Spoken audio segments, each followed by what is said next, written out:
क्या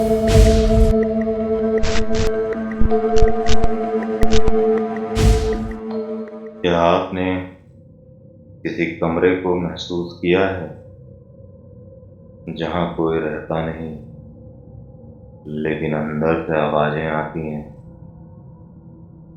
आज मैं जो कहानी सुनाने जा रहा हूं वो सिर्फ कहानी नहीं, वो एक सच है जिसका सामना मैंने खुद किया है। अगर आप दिल से कमजोर हैं तो यहीं रुक जाइए, क्योंकि जब एक बार ये दरवाजे खुलते हैं तो फिर कोई वापस नहीं जाता। देहरादून, 2019 की बात है। मैं रवि शर्मा, एक ग्राफिक डिजाइनर, देहरादून के एक पुराने ब्रिटिश एरा बंगलो में टेम्परेरी स्टे के लिए गया था। प्रॉपर्टी एजेंट ने मुझसे कहा था बंगलो पुराना है पर लोकेशन बेस्ट है और काफ़ी सस्ते में आपको मिल जाएगा। मैं रेडी हो गया। घर बाहर से सुंदर था, लेकिन अंदर कुछ तो टूटा हुआ था, जैसे हवा में किसी की यादों की चीखें घुली हैं। पर सबसे अजीब चीज थी एक कोने का कमरा जिसका दरवाजा हमेशा बंद रहता था।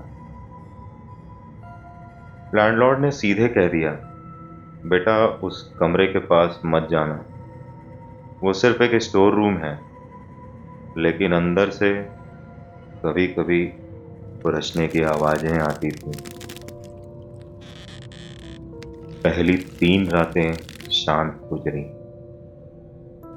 लेकिन चौथी रात मेरी नींद किसी ठंडी सांस से खुली। एक औरत की पुकार, तुम आ गए हो। मैंने तुरंत लाइट ऑन की। वहां कोई नहीं था, बस एक हवा का झोंका मेरी गर्दन के पास से निकला, जैसे किसी ने मुझे छुआ हो। अगली रात छत पे किसी की चलने की आवाजें आ रही और एक रॉकिंग चेयर की हिलने की आवाज जो उस घर में थी ही नहीं। मैंने डिसाइड किया कि अब और नहीं झेल पाऊंगा। मैं उस कोने वाले कमरे के पे लगे ताले को तोड़ दिया। दरवाजा करकराते हुए खुल गया। अंदर से एक सर्द सूखी हवा निकली, जैसे किसी ने अंदर सालों से सांस ना ली हो। एक रॉकिंग चेयर, एक डायरी और दीवार पे जली हुई उंगलियों के निशान। मेरी सांसें थम गईं, लेकिन फिर भी हिम्मत करते हुए मैंने वो डायरी उठाई। पहला पेज खून से भरा था और लिखा था उस पे, मैं अनीता हूँ। वो हर रात आता है, मुझे देखता है और कहता है, अब तू कभी नहीं निकल पाएगी। और अंत में लिखा था, अगर तुम ये पढ़ रहे हो तो तुम भी उसकी नज़र में आ गए हो। तभी मेरी गर्दन पे किसी के हाथ महसूस हुए। पीछे मुड़ के देखा, लेकिन वहां कोई नहीं था। मैं तुरंत ही उस कमरे से निकल आया। उस रात 3 बजे मेरे बेड पे कोई बैठा था, जिसने मुझे अपनी आवाज से जगा दिया। मेरी आंखें खुली, जला हुआ चेहरा, आंखें पूरी खाली, होंठ हिल रहे थे बिना आवाज के, पर अंदर सिर्फ एक शब्द गूंज रहे थे, मैं अभी जिंदा हूं। मैं बहुत ज्यादा डर गया और तुरंत ही उस घर से बाहर निकल गया। सुबह होने का इंतजार करता रहा। सुबह होते ही मैं लैंडलॉर्ड के पास गया। मैंने उससे पूछा कि वो कोने वाला कमरा और वो अनीता कौन है।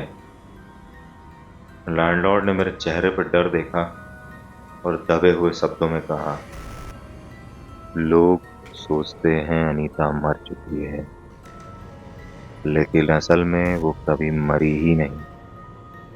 उसने अपनी मौत का सिर्फ नाटक किया और उस कमरे में उसने खुद को बदल दिया, कुछ ऐसा जो अब इंसान नहीं रहा।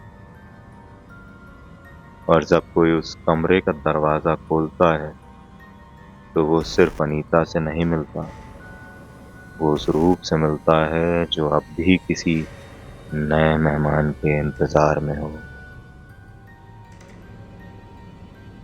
अगर आपने ये कहानी पूरी सुनी है तो एक बात याद रखें, क्या पता वो रॉकिंग चेयर अब भी हिल रही हो, तुम्हारा इंतजार कर रही हो, बस एक दरवाजा खुलने की देर है, फिर तुम भी वापस नहीं आओगे।